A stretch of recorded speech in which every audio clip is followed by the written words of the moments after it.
Bapak Ibu sekalian, sebelum kita mulai, kita berdoa dulu yuk. Bapa di surga, kami mau belajar lagi Tuhan, menjadi manusia seperti yang Kau inginkan. Ampuni segala ketidaktepatan kami selama ini. Kami mau memaknai hidup kami benar-benar bermakna. Kami tidak mau menyia-nyiakan hidup yang hanya sebentar ini. Biarlah melalui firman yang kami pelajari dalam program ini, kami semua diubahkan cara berpikir kami, maupun seluruh cara hidup kami. Terima kasih Bapak berkati program ini. Hanya di dalam nama Tuhan Yesus kami berdoa. Amin. Amin, Bapak Ibu. Oke, kita malam ini topiknya adalah prokreasi. Jadi manusia diciptakan, diberi mandat, diberi tugas. Jadi manusia diciptakan bukan untuk makan, tidur, pasif, malas, tidak produktif. Bukan demikian ya. Kita akan belajar malam ini salah satu mandatnya adalah mandat prokreasi. Nanti di Rabu depan mandat berikutnya, mandat budaya. Pastikan Bapak Ibu mengikuti terus. Seandainya tidak sempat, tidak apa-apa. Seperti biasa kita akan taruh di YouTube juga. Ya. Cuma bedanya kalau di YouTube tidak ada tanya jawabnya. Karena akan terlalu panjang nanti ya. Oke, saya akan share screen seperti biasa ya. Kita sudah sampai ke sesi 18 mandat prokreasi.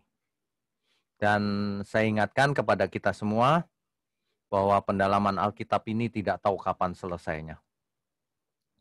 Karena Alkitab itu kalau digali kebenaran itu tidak terbatas. Jadi saya tidak akan membatasi pada topik-topik tertentu saja. Ini akan panjang ini, ya. Pastikan Bapak Ibu ikut. Mengapa? Karena kebenaran itu seperti puzzle. Kalau ikut sekali dapat potongan. Satu potong gambar kecil. Kedua kali dapat 2 potongan. Bapak Ibu udah ikut sesi 18 ini dari sesi 1 sudah 18 potongan. Pasti berbeda dengan orang yang belum pernah dengar, pasti. Ya. Mindsetnya, cara berpikirnya beda. Bagaimana kita menghormati Tuhan beda. Beda. Karena kita tidak hanya mendalami Alkitab per ayat, tapi juga sistematika. Sistematika itu per topik menyebar kemana-mana secara alkitabiah. Oke, kita lanjutkan. Ya. Jadi Bapak Ibu Kejadian 1 ayat 28, seperti kita sudah ketahui selama ini, Allah memberkati mereka di situ tentu Adam dan Hawa. Lalu Allah berfirman kepada mereka, beranak cuculah dan bertambah banyak. Tentu saja beranak cucu pasti bertambah banyak. Ya. Penuhilah bumi. Jadi beranak cucu supaya memenuhi bumi. Kemudian taklukkanlah itu. Taklukkan, kita harus menang terhadap bumi dan segala isinya itu. Berkuasalah atas seluruh isinya bumi. Kan begini ya. Nah, inilah mandat yang pertama bagi manusia, yaitu prokreasi. Prokreasi artinya mempunyai keturunan, beranak cucu. Prokreasi.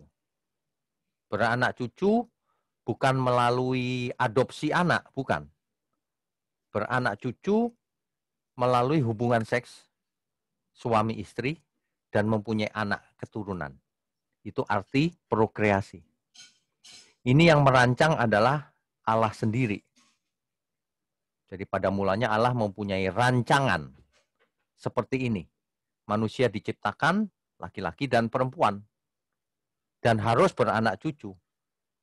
Untuk apa? Untuk memenuhi bumi. Supaya bumi penuh. Dan taklukkanlah bumi itu. Harus dikuasai. Nah, begitu ya. Oke, kita lanjutkan. Prokreasi itu dalam bahasa sederhana memiliki keturunan. Apa sih tujuannya? Kok Tuhan memberikan mandat kepada kita seperti itu? Apa tujuannya? Tentu bukan hanya asal punya banyak anak. Bukan. Kan ada banyak orang yang filosofinya banyak anak, banyak rezeki katanya. Hari ini banyak anak, banyak biaya. Susah apalagi di kota besar. Jadi jangan sembarangan banyak anak. Ya. Oke. Jadi bukan hanya punya banyak anak, tetapi juga memenuhi tanda kutip. Menaklukkan dan menguasai bumi ini. Memenuhi. Itu bukan asal penuh. Bukan. Memenuhi di sini pakai kata Ibrani male. Dalam teks asli Ibrani dipakai kata dasarnya male. Sebentar ya, saya highlight ini. Jadi dalam kitab Kejadian 1 ayat 28, istilah memenuhi bumi, dalam teks asli dipakai kata dasar male. Male ini artinya to fill, mengisi, memenuhi ya, oke. To complete, melengkapi. To set, men-setting bumi. To satisfy, memuaskan.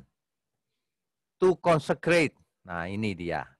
Rupanya kata male itu artinya to consecrate, menyucikan, menguduskan.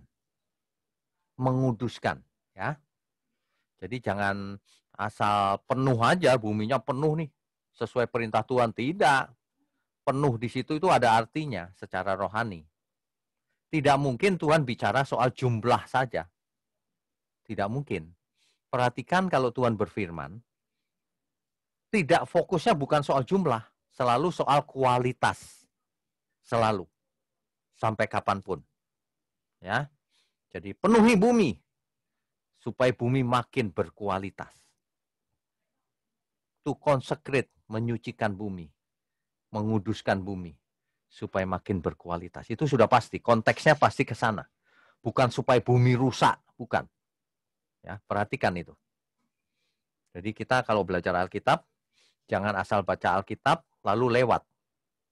Ada satu poin-poin yang harus kita mengerti dengan benar. Ya. Oke. Kita lanjutkan. Male. Ini kalau kita lihat leksikon, male itu full, memenuhi ya, benar ya. To fulfill, menggenapi. To fill, mengisi. To complete, melengkapi. Dan seterusnya. Tapi yang menarik, ada kata yang tadi, yaitu consecrate, menyucikan, menguduskan. Ini yang menarik, yang perlu kita mengerti. Oke, kita lanjutkan. Jadi apa tujuannya? Nah, jadi sebenarnya Adam diberi mandat. Ya. Adam diberi mandat untuk memenuhi bumi dengan keturunannya yang tentu saja harus hidup kudus sebagai anak-anak Allah. Bapak Ibu kalau membaca Alkitab ya, jangan pasif. Meskipun tulisannya tidak secara eksplisit, tapi kita harus tahu bahwa pasti yang dimaksud Tuhan adalah supaya manusia hidup kudus sebagai anak-anak Allah. Ya, demikian. Sebentar, ini kenapa pindah-pindah? Oke, ya.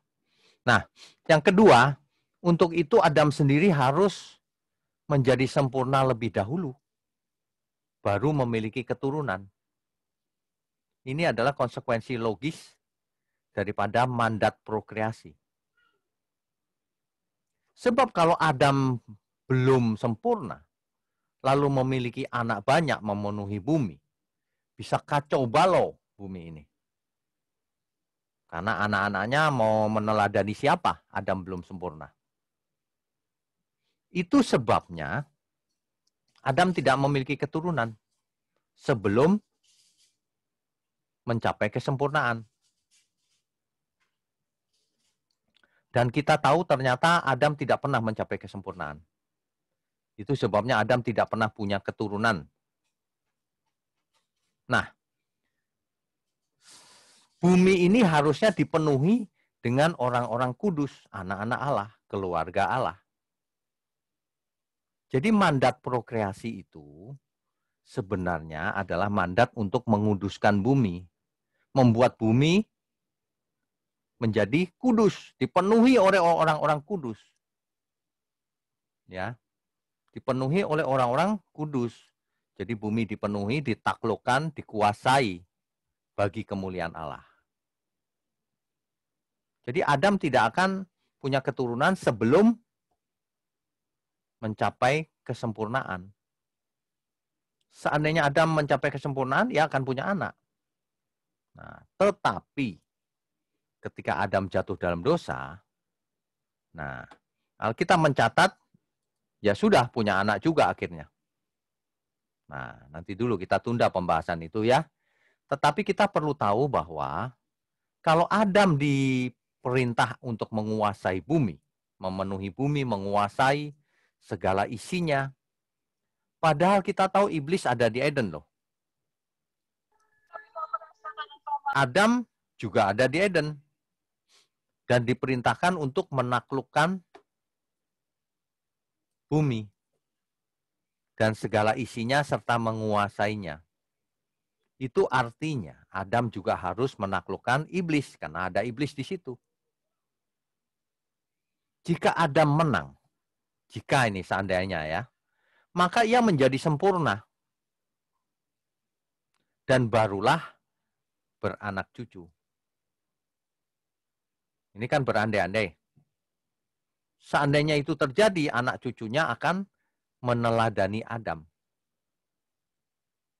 Sehingga terjadi keluarga Allah di bumi. Dan bumi menjadi suci.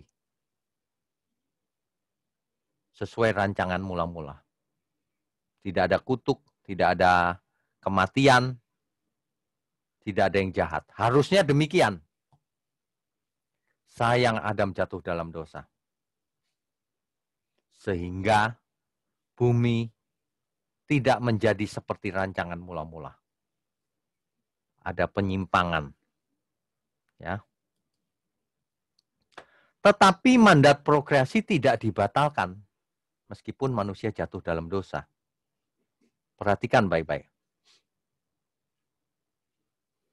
Tetapi prokreasi yang terjadi setelah jatuh dalam dosa itu berbeda sudah. Kalau dulunya mau memenuhi bumi untuk menyucikan bumi, menguduskan bumi. Tapi sekarang mempunyai keturunan itu sudah tidak bisa suci karena sudah jatuh dalam dosa. Jadi memiliki keturunan ini dalam rangka memenuhi nubuatan dari Kejadian 3 ayat 15. Kejadian 3 ayat 15. Proto-evangelium. Proto-euangelium. Injil yang pertama. Bapak Ibu yang belum mengikuti program ini dari awal, silakan diikuti sesi-sesi sebelumnya kita sudah jelaskan secara detail. Ya. Jadi kalau yang mengikuti urut nggak ada masalah. Karena saya tidak pernah lompat-lompat, urut. Jadi pasti bisa mengikuti. Tapi nggak apa-apa. Supaya yang ketinggalan juga bisa mengikuti, kita baca Kejadian 3 ayat 15 ya. Kejadian pasal 3 ayat 15. Ketika manusia jatuh dalam dosa, Allah masih mengasihi manusia. Itu sebabnya dikeluarkanlah firman berikut ini.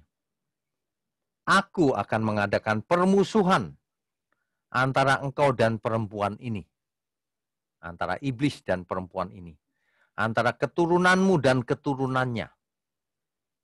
Keturunannya akan meremukkan kepalamu. Keturunan perempuan itu akan meremukkan kepala si iblis. Dan engkau akan meremukkan tumitnya. Ini adalah nubuatan yang pertama di Alkitab. Jadi ketika jatuh dalam dosa, manusia harus punya keturunan juga. Tidak dibatalkan. Mengapa? Karena harus memenuhi nubuatan Kejadian 3 ayat 15 melalui keturunan perempuan itu, Hawa, maka akan lahir keselamatan.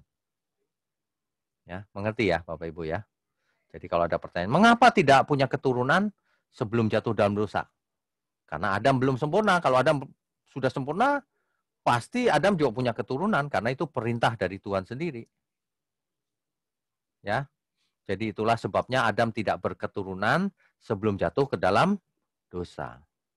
Jadi sebenarnya jika tidak jatuh ke dalam dosa, Adam tetap akan memiliki keturunan. Tetapi setelah Adam mengalahkan iblis, ini berandai-andai nih, sehingga Adam menjadi yang sulung tanda kutip. Menjadi pokok keselamatan tanda kutip. Karena mencapai kesempurnaan. Sehingga seluruh keturunannya bisa belajar terhadap Adam. Harusnya begitu. Harusnya Yesus tidak perlu mati di kayu salib. Adam yang disetting untuk menang. Tapi Adam tidak bisa dipercaya. Yang melanggar perjanjian itu. Jadi, beginilah dunia. Jadi kita hidup di zaman ini. Ya. Nah, kalau demikian, coba perhatikan sketsa ini. Kita berandai-andai ini. Jika Adam tidak jatuh dalam dosa, maka ia menjadi yang sulung, maksudnya menjadi teladan. Semua akan belajar dari Adam, teladan, atau pokok keselamatan. Ya. Tanda kutip. Nah, jadi seluruh keturunan Adam, kalau seandainya tidak jatuh dalam dosa, itu akan sesuai dengan gambar dan rupa Adam yang sebelum jatuh dalam dosa. Seandainya tidak jatuh dalam dosa. Jadi kalau Adam sempurna, maka keturunannya bisa sempurna. Tapi rupanya Adam tidak lulus sehingga jatuh dalam dosa. Jadi keturunan Adam mengambil gambar dan rupa Adam. Beda ya. Bapak Ibu harus ingat bahwa manusia diciptakan menurut gambar dan rupa Allah. Supaya apa? Supaya seperti Allah penciptanya. Nah, keturunan Adam mengambil gambar dan rupa Adam. Makanya kalau Adam jatuh dalam dosa, keturunannya juga sama, mewarisi kodrat dosa. Kalau Adam seandainya sempurna, keturunannya juga sempurna, menjadi anak-anak Allah, sesuai mandat yang diberikan pada Adam. Kejadian 5 ayat 3. Coba kita baca Kejadian 5 ayat 3.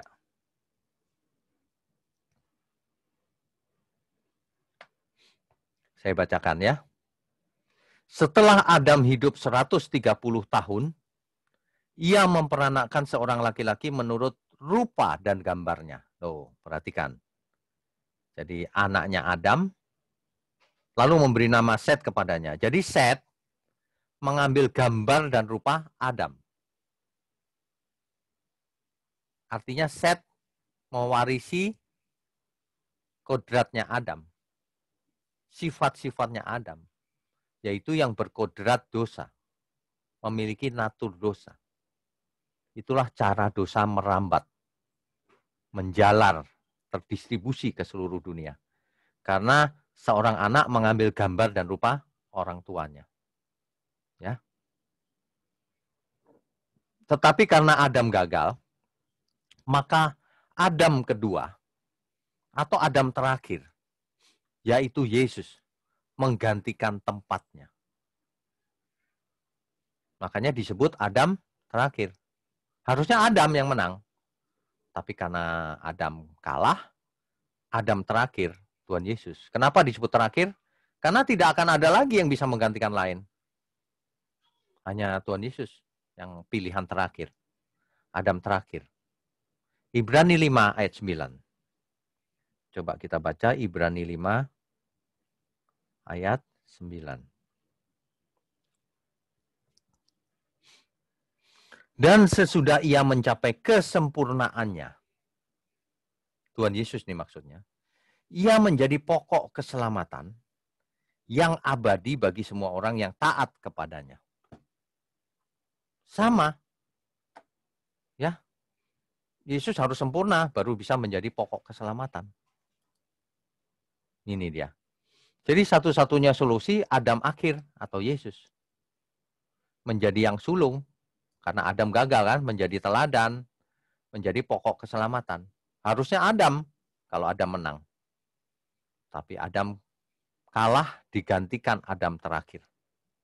Pokok keselamatan, dalam Ibrani 5 ayat 9, di situ dipakai kata aitios. Aitios itu artinya autor. The author. Autor itu pengarang. Kalau dalam musik, composer. Bisa penggubah. Jadi, semua yang taat, yang mengikut Adam akhir, Yesus, yaitu seluruh manusia yang percaya, ini,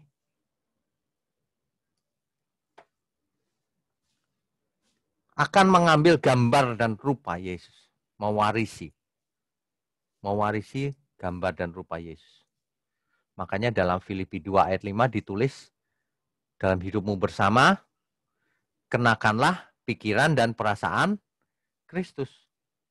Jadi kita sekarang bukan Adam, tapi Kristus, Adam yang akhir. Kita harus seperti Kristus. Aitiosnya itu Kristus. Ya, nangkep ya Bapak Ibu ya. Kita baca Roma 5 ayatnya yang nanti dibacanya yang lengkap ya. Tapi kita mau lihat dulu Roma pasal 5 dari ayat 12 sampai 21. Tapi kita baca sebagian saja dulu. Misalnya ayat 12. Sebab itu sama seperti dosa telah masuk ke dalam dunia oleh satu orang, oleh Adam yang pertama, dan oleh dosa itu juga maut, demikianlah maut itu telah menjalar kepada semua orang karena semua orang telah berbuat dosa. Karena semua orang keturunannya Adam, anak Adam mengambil gambar rupanya Adam. Nanti keturunan Set mengambil gambar dan rupanya Set. Demikian seterusnya sampai hari ini. Nah, oke. Ya. Ayat 17 misalnya. Sebab jika oleh dosa satu orang maut telah berkuasa oleh satu orang itu, maka lebih benar lagi mereka yang telah menerima kelimpahan kasih karunia dan anugerah kebenaran, agar hidup dan berkuasa oleh karena satu orang itu, yaitu Yesus Kristus. Kalau dahulu Adam pertama mencelakakan, Adam yang terakhir yaitu Yesus menyelamatkan. Nanti boleh dibaca ayatnya. 1 Korintus 15 ayat 22 dan 45. Coba kita lihat ya. 1 Korintus 15 ayat 22 dan 45. 22 deh. Karena sama seperti semua orang mati dalam persekutuan dengan Adam, demikian pula semua orang akan dihidupkan kembali dalam persekutuan dengan Kristus. Jelas ya Bapak Ibu ya. Itu sebabnya tidak mungkin ada keselamatan di luar Kristus. Sebab tidak ada yang sempurna selain Kristus. Jadi kalau mau sempurna, harus belajar sama Kristus. Harus mewarisi gambar dan rupanya Kristus. Harus mewarisi natur Kristus. Cara berpikirnya, cara berperasaannya. Jadi tidak benar filosofi yang mengatakan banyak jalan menuju Roma. Jalannya pasti cuma satu. Yang sempurna Kristus. Yang menjadi yang sulung. Jadi semua teori pasti salah. Mau nyontoh siapa kalau kita mau selamat. Perhatikan semua ajaran. Tidak ada yang sempurna. Contoh aja tokohnya kalau nggak percaya hidup seperti apa. Nggak sempurna. Nah, Yesus sempurna. Ya. Jadi sebenarnya proses keselamatan itu pemulihan gambar dan rupa Allah dalam diri orang percaya.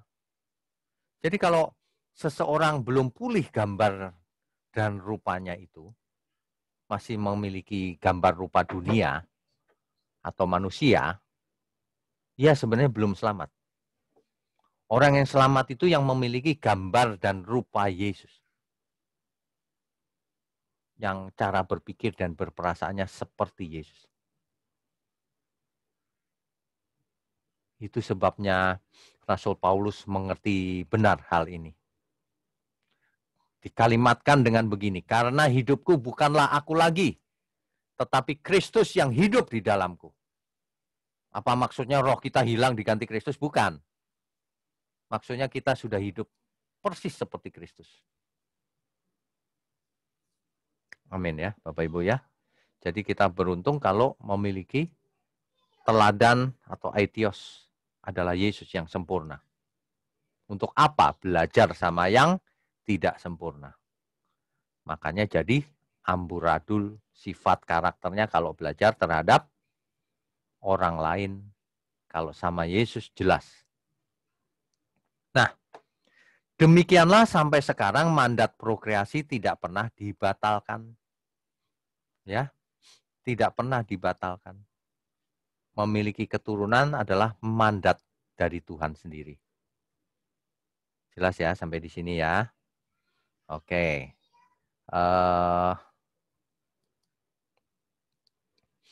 Itulah sebabnya ketika zamannya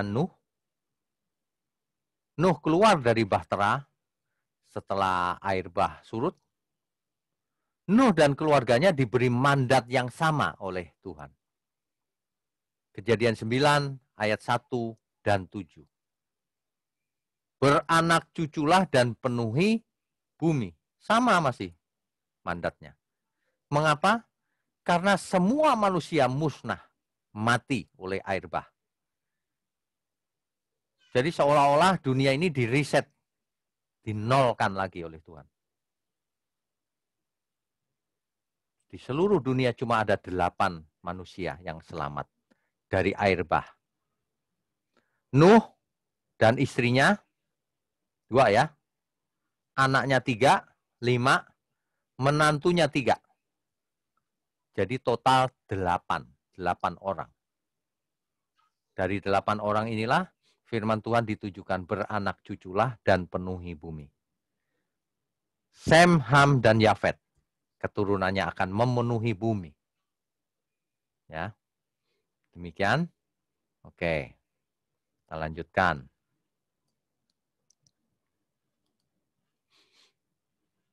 Jadi Bapak Ibu sekalian, pernikahan itu dan seks itu adalah rancangan Tuhan Allah dari sejak semula.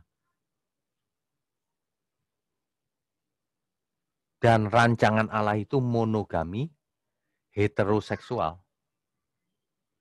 Adam dan Hawa. Tidak ada Adam dan Hawa dan Rini. Tidak ada. Tidak ada juga Adam dan Rudi. Tidak ada. Aduh. Seks itu kudus di dalam pernikahan. Banyak orang itu ngomongnya ngawur. Dipikir seks itu kotor. Salah. Pikiranmu yang kotor. Rancangan Tuhan tidak ada yang kotor. Rancangan Tuhan semuanya kudus. Katakan amin. Berani melawan Tuhan. Kecuali disalahgunakan. Kalau disalahgunakan menjadi najis, kotor. Tapi kalau tidak disalahgunakan itu kudus. Ya, kita lanjutkan dulu. Jadi Bapak Ibu sekalian, rancangan mula-mula itu monogami. Satu dan satu. Inilah rancangan mula-mula. Adam ketemu Hawa.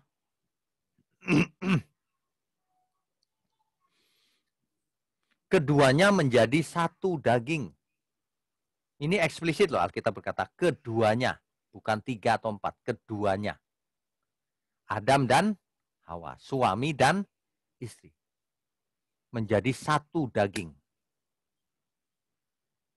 Bapak Ibu, kalau mau mendengar detailnya, Bapak Ibu bisa mengakses channel truth.id di YouTube. Bapak Ibu cari yang judulnya Hawa diciptakan bukan dari tulang rusuk Adam. Di sana saya jelaskan sedetail-detailnya tentang bersatunya laki-laki dan perempuan. Ya. Keduanya menjadi satu daging. Coba kita baca salah satu saja ya. Efesus 5 ayat 31. Efesus 5 ayat 31.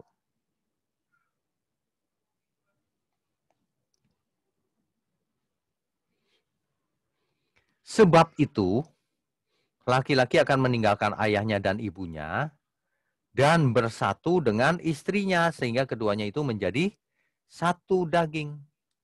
Ya.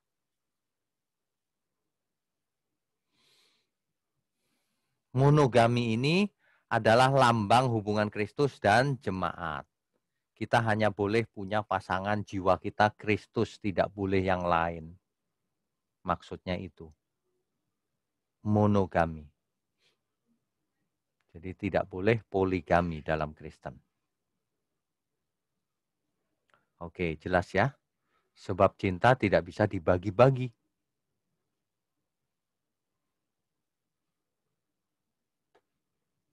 Oke, kita lanjutkan.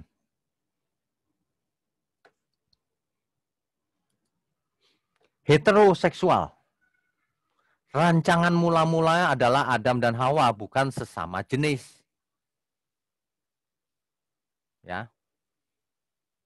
Hari ini kalau ada yang sesama jenis, itu bukan rancangan mula-mula. Itu sebabnya kalau saya bimbingan pranikah untuk yang mau menikah, itu kita tekankan benar-benar bahwa pernikahan Kristen monogami. Jadi kalau ada yang merencanakan poligami, jangan minta pemberkatan di sini. Pasti kita tolak. Dan yang kedua, tidak ada pemberkatan sesama jenis. Tidak ada itu. Tidak sesuai rancangan mula-mula. Ya. Kalau kita mau benar ya kita harus kembali ke rancangan mula-mula. Oke. Nah, kalau dipersoalkan, sebenarnya jodoh itu dipersatukan Tuhan atau pilihan pribadi? Bapak Ibu bisa jawab nggak? Sebab semua orang hafal tuh kalimat apa yang dipersatukan Allah jangan diceraikan manusia. Bagaimana? Coba Bapak Ibu jawab. Bapak Ibu dahulu dipersatukan Tuhan, seperti Adam dipersatukan Hawa, atau pilihan pribadi? Oh, waktu itu aku tidur dipersatukan oleh Tuhan, Pak. Tiba-tiba datang pasanganku. Begitu atau bagaimana? Seperti Adam. Atau pilihan pribadi? Aku naksir dia, Pak, dulu. Mulai dari mata turun ke hati. Yang mana ini? Ada orang yang ngotot, saya dipersatukan Tuhan, Pak. Lah kalau kau dipersatukan Tuhan, kenapa suamimu selingkuh? Memangnya Tuhan tidak tahu? Memangnya Tuhan menjerumuskan kau?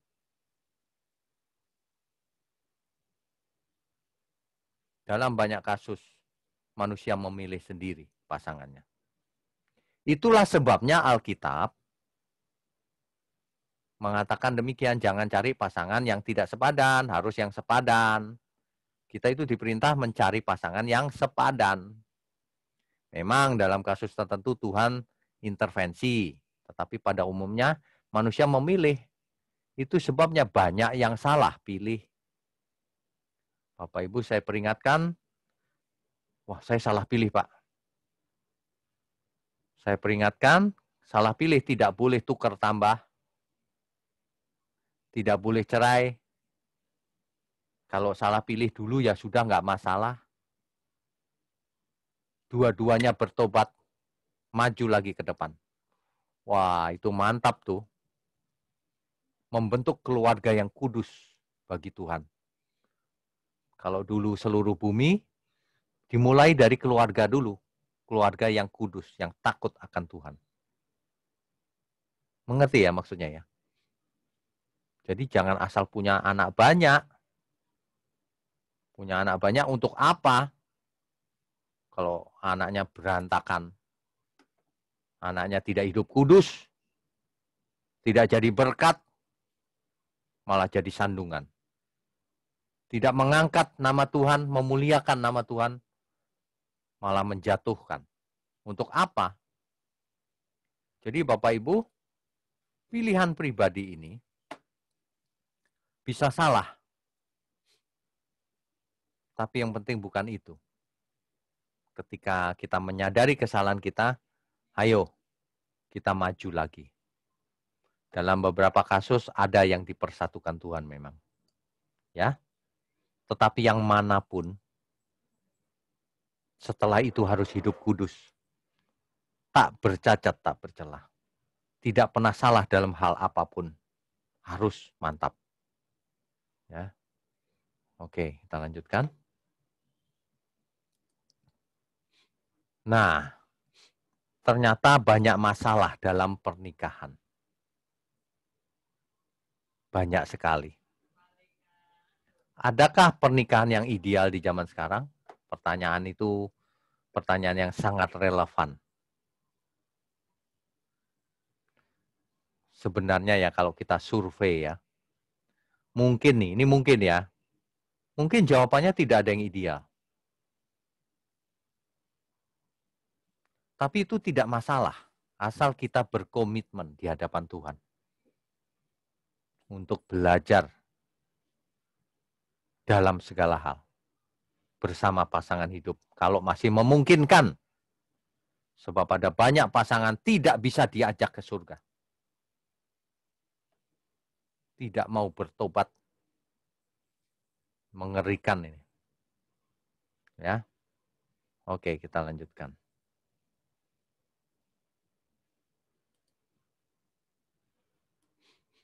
Hari ini kalau kita lihat, ya, ada banyak penyalahgunaan. Seks disalahgunakan. Penyalahgunaan seks. Perselingkuhan. Perceraian. Poligami. Ada gangguan. Sehingga tidak punya anak, mandul. Praktek LGBT.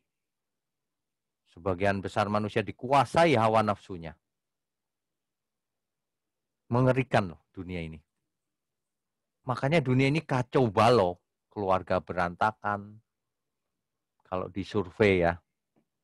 Dari 3 laki-laki. Ini survei zaman dulu sih. Tapi nggak apa-apa. Ini untuk ilustrasi saja ya. Dari 3 laki-laki, 2 tidak setia. Mengapa? Karena yang satu ini waktu disurvei tidak jujur. Dari 3 laki-laki, 3-tiganya nyeleweng. Kalau dari 100 baru ada 5 orang atau berapa. Jadi kecil sekali laki-laki yang setia. Tapi jangan salah, perempuan juga banyak yang tidak setia zaman sekarang. Hari-hari ini semakin jahat. Manusia memenuhi bumi. Bukannya untuk menguduskan bumi, malah menajiskan bumi. Bumi ini sudah dikutuk, dipenuhi oleh orang-orang yang najis. Yang hidupnya kotor. yang mendukakan Tuhan. Dahulu ketika Tuhan menyesal melihat manusia semakin jahat, Tuhan musnahkan seluruh isi bumi dengan air bah. Kita juga lihat betapa jahatnya manusia Sodom Gomora dimusnahkan dengan api belerang. Tapi itu terjadinya secara lokal, bukan seluruh dunia. Nanti yang terjadi ketika Tuhan Yesus datang, hari itu, Judgment Day, bumi dan segala isinya akan jadi lautan api. Orang percaya akan diangkat bersama Tuhan. Oleh karena itu, kalau hari ini kita melihat banyak persoalan, jangan kita ikut-ikutan. Kita harus menjadi teladan. Kita harus menjadi teladan bagi sekeliling kita. Ada banyak perkawinan di ujung perceraian. Wah, tidak masuk akal. Ada yang baru menikah sudah bercerai. Waktu bimbingan pranikah, amin, amin. Tapi setelah menikah, baru menikah berapa hari, sudah ribut. Ini manusia-manusia yang tidak tahu diri. Ini. Manusia yang tidak takut Tuhan. Rancangan pernikahan itu yang merancang Tuhan. Termasuk prokreasi. Kalau manusia berani mempermainkan pernikahan, itu berurusan dengan Tuhan. Kalau lagi diberkati, janji nikah aja bagus. Amin, amin terus. Tapi setelah itu sembarangan hidupnya. Saya ingatkan, sebagai hamba Tuhan, saya ingatkan malam ini ya. Cepat bertobat sebelum mati. Setiap saat kita bisa mati oleh berbagai sebab, dimanapun, kapanpun. Kok nggak takut ya? Hidup ini mau cari apa sih? Memuaskan segala kedagingannya. Makan, minum, seks. Untuk apa? Kalau tidak dikenal Tuhan. Kok tidak takut ya sama Tuhan ya? Itu sebabnya dunia jadi kacau balau ini. Karena manusia tidak takut Tuhan. Manusia tidak beretika sama sekali jadinya. Kita lanjutkan ya. Saya cuma suka berandai-andai loh. Seandainya setiap orang mau belajar seperti rancangan mula-mula Allah, dunia mungkin lebih baik, jauh lebih baik. Meskipun dunia tidak akan jadi surga, tapi minimal ada baunya surga sedikit. Kita orang percaya harus bisa dicium bau surgawinya. Ya. Setiap orang tua, seandainya setiap orang tua mendidik anak-anaknya sejak awal, tentu anak itu kalau besar tidak beretika seperti tadi. Seandainya semua orang mengasihi Tuhan, pasti dunia ini jauh lebih baik. Pasti tidak ada yang binasa. Tapi ini cuma seandainya, Bapak Ibu. Hari ini kita punya keputusan, kita punya pilihan untuk melakukan ini atau tidak, seandainya ini. Saya ingatkan Bapak Ibu kalau mendidik anak jangan hanya berdasarkan etika umum. Nanti ketika bergaul langsung berantakan. Langsung ikut pergaulan, rusak sebentar. Tapi harus berdasarkan Alkitab. Harus berdasarkan Alkitab. Jadi setiap masalah yang kita hadapi dalam dunia ini, harus dicari solusinya di Alkitab. Makanya disebut etika Kristen atau etika Alkitabiah. Tidak banyak orang yang mengerti hal ini karena harus menguasai seluruh kitab di Alkitab. Karena harus menguasai teologi sistematika. Jadi bukan hanya berdasarkan 1-2 ayat, lalu bikin kesimpulan, berani khotbah, berani menerima konseling. Kacau balau. Banyak yang begitu. Udah 1 ayat, diartikan salah lagi konteksnya. Harus 1 Alkitab. Ditarik benang merahnya dari awal sampai akhir, lalu dibuat kesimpulannya. Itulah etika Kristen. Jadi kalau ditanya ini, boleh nggak Pak yang ini, boleh nggak yang ini? Bukan 1 ayat jawabannya, tapi seluruh Alkitab harus ditarik benang merahnya. Ada amin ya, bisa ditangkap ya idenya ya. Jangan biasa pilih-pilih ayat. Udah gitu cuma 1 ayat sebelumnya nggak dibaca, sesudahnya nggak dibaca. Ngawur itu. Ya. Ironinya dunia ini banyak yang ngawur. Tapi kalau dikasih tahu, tersinggung, tidak mau belajar tetap. Ya terserah sih itu. Kita hanya mau mengajari orang yang mau belajar. Ya. Lagi pula kalau Bapak Ibu belajar yang untungkan bukan saya. Saya mau cari apa sih sebenarnya membuat PA begini ini? Kan supaya saya bisa bagi kebenaran. Cuma itu, tidak cari apa-apa. Pernah nggak saya bicara, Bapak Ibu kasih perpuluhan? Nggak pernah. Nggak ada itu. Nggak perlu. Yang penting hidup benar. Nanti setelah hidup benar mengerti persembahan otomatis.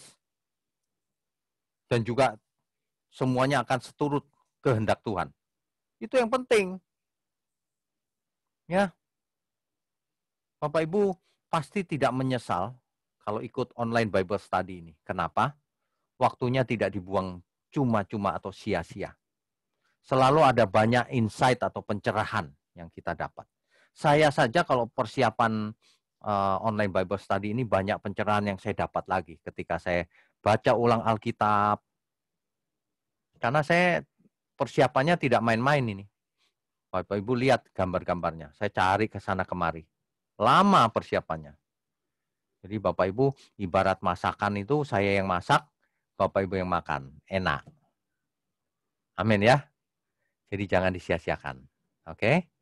Lagi pula ini kan ditaruh di YouTube juga. Bapak Ibu bisa bagikan ke teman-teman, ke saudara yang di luar negeri, sampai ke ujung bumi. Gratis juga. Kurang apa lagi. Kalau orang masih tidak mau belajar, waduh saya sudah tidak bisa ngomong apa-apa lagi. Padahal saya berusaha dengan keadaan yang seminim mungkin yang ada di saya. Akhirnya berhasil juga membuat online Bible study ini. Dengan peralatan yang sangat minim. Tapi cukup. Ya. Oke, kita lanjutkan. Jadi kalau kita mau buat kesimpulan daripada prokreasi itu apa sih? Menurut rancangan mula-mula. Yang jelas melahirkan anak-anak Allah. Ya dong. Masa melahirkan anak-anak yang tidak kudus? Mengapa melahirkan anak-anak Allah? Supaya jadi keluarga Allah. Di bumi ini. Ya. Yang kedua, memenuhi bumi dengan kekudusan Tuhan. Yaitu manusia-manusia yang memiliki gambar dan rupa Allah. Ya. Yang ketiga, taklukkan seluruh isi bumi, termasuk iblis. Karena iblis ada di bumi. Barulah bisa sempurna.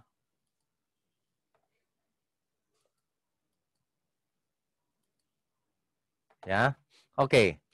Yang berikutnya yang jelas menguasai bumi, yaitu memerintah di bumi. Untuk siapa? Untuk kemuliaan Tuhan tentunya ya. Dan itu semua adalah ibadah. Kita sudah bahas soal avoda ya di pertemuan yang lalu. Sebenarnya manusia awal itu, rancangan mula-mula itu selalu beribadah. Tapi bukan ke gereja. Beribadah hidup benar di hadapan Tuhan. Harusnya demikian. Komunikasi saja tidak berdoa merem-merem.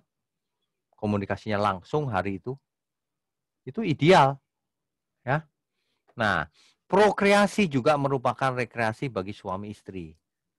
Memang dirancang Tuhan untuk menyenangkan, mempererat hubungan, supaya intim, supaya saling mengasihi. Nah, demikian ya. Dan tentu saja rancangan mula-mula itu hidup kekal. Bapak Ibu bisa membayangkan nggak? Kalau Adam tidak jatuh dalam dosa, maka ia hidup kekal. Semua hidup kekal. Iblis kalah karena tidak jatuh dalam dosa. Lalu Adam dan Hawa mempunyai keturunan yang tak terhingga jumlahnya. Karena nggak pernah mati semuanya. Dan memenuhi bumi. Dan kekal. Dan prokreasi selama-lamanya. Tangkap ya maksudnya ya. Jadi sebenarnya Tuhan merancang rancangan mula-mula itu, manusia itu melakukan prokreasi selama-lamanya, hidup kekal. Jadi jangan heran kalau prokreasi itu bukan sesuatu yang kotor, tapi sesuatu yang kudus karena perintah Tuhan sendiri. Jaga mulut, jangan asal ngomong. Ya. Nah, jadi seks itu kudus asal dilakukan di dalam bingkai kehendak Tuhan. Demikian ya. Nah, kalau orang menangkap kebenaran ini, implikasinya akan jelas. Orang akan mengerti implikasinya. Bapak Ibu kalau belajar pendalaman Alkitab ini, ya, itu harus melihat implikasinya juga. Jangan cuma mengerti dalam nalar, tapi harus implikasinya apa dalam hidupku ini. Nah, ini harus dimengerti. Kalau orang tidak mengerti, seringkali memandang negatif terhadap seks. Padahal itu rancangan Tuhan. Tidak boleh dipandang negatif, kecuali disalahgunakan. Prokreasi itu rancangan Tuhan mula-mula dan tidak pernah dibatalkan. Ya. Demikian ya Bapak Ibu sekalian. Kiranya kebenaran ini bisa menambah wawasan kita. Jangan picik. Banyak orang tidak mengerti, komentarnya banyak. Salah itu dan sebagainya, padahal tidak mengerti. Malam ini kita sudah selesaikan tentang prokreasi. Ya. Online Bible Study ini akan sangat panjang. Rabu depan kita akan belajar tentang mandat budaya manusia. Manusia disuruh berbudaya. Nanti entah Rabu depannya lagi atau kapan kita akan masuk Kejadian pasal 12. Nah ini baru babak baru. Abraham. Itu babak baru itu. Itu cerita panjang lagi.